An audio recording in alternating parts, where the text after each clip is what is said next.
तर नमस्कार मित्रांनो, स्वागत आहे तुमचं हवामान अपडेट्स या यूट्यूब चॅनलवरती। तर मित्रांनो, काल रात्री आपल्याला राज्यात अनेक ठिकाणी विजांच्या कडकडाटासह वादळी वाऱ्यासह मुसळधार पाऊस, काही भागात तर काही भागात हलका ते मध्यम स्वरूपाचा पाऊस पाहायला मिळाला। तसेच आज देखील आपल्याला राज्याच्या अनेक भागांमध्ये दुपारनंतर तसेच रात्रीपर्यंत विजांच्या कडकडाटासह वादळी वाऱ्यासह आपल्याला अवकाळी पाऊस पाहायला मिळतोय। काही भागांमध्ये मित्रांनो आपल्याला जोरदार स्वरूपाचा पाऊस तर काही ठिकाणी हलका ते मध्यम स्वरूपाचा पाऊस पाहायला मिळतोय। तर आपण या व्हिडिओच्या माध्यमातून संपूर्ण अंदाज सविस्तरपणे जाणून घेणार आहोत। तत्पूर्वी तुम्हाला विनंती आहे, तुम्ही व्हिडिओ पाहताय परंतु आपल्या चॅनलला काय सबस्क्राइब करत नाहीत, त्यामुळे आत्ताच चॅनलला सबस्क्राइब करून घ्या व व्हिडिओला देखील एक लाईक नक्कीच करून घ्या। तसेच तुम्ही कोणत्या जिल्ह्यातून हा व्हिडिओ पाहतात ते देखील आम्हाला कमेंटमध्ये नक्की सांगा, म्हणजे त्या जिल्ह्याचा अंदाज देखील देण्यात येईल।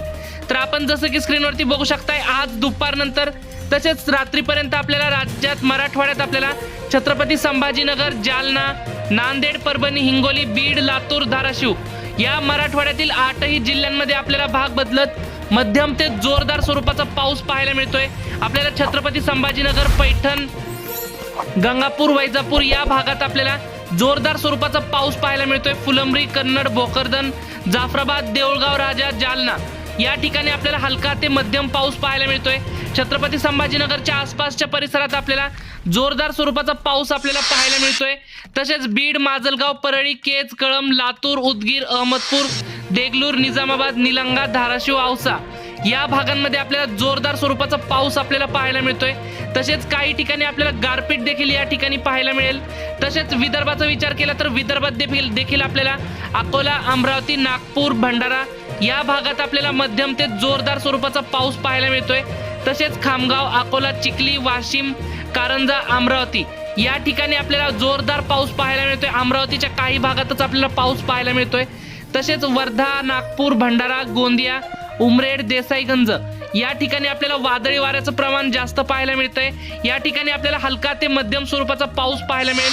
तसेच पश्चिम महाराष्ट्राचा विचार केला तर पश्चिम महाराष्ट्रामध्ये देखील आपल्याला पुणे, सातारा, सांगली, बारामती, दौंड, इंदापूर, करमाळा, जामखेड, फलटण, लोणंद, वाई, अकलूज या भागांमध्ये आपल्याला वादळी वाऱ्यासह विजांच्या कडकडाटासह आपल्याला रात्रीच्या दरम्यान जोरदार स्वरूपाचा पाऊस झालेला पाहायला मिळेल।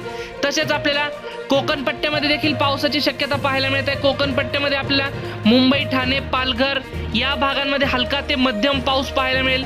तसेच रत्नागिरी, रायगड, सिंधुदुर्ग, राजापूर, सावंतवाडी या ठिकाणी आपल्याला वादळी वाऱ्याचं प्रमाण पाहायला मिळतंय। उत्तर महाराष्ट्रामध्ये आपल्याला नाशिक, नंदुरबार, धुळे, जळगाव, चाळीसगाव, मनमाड या ठिकाणी देखील आपल्याला जोरदार वारे सुटलेला पाहायला मिळेल।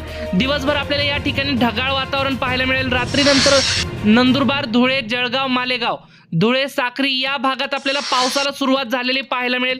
तसेच आपल्याला संपूर्ण राज्यातच आपल्याला 22 मार्च पर्यंत पावसाळी वातावरण सक्रिय होताना पाहायला मिळतंय।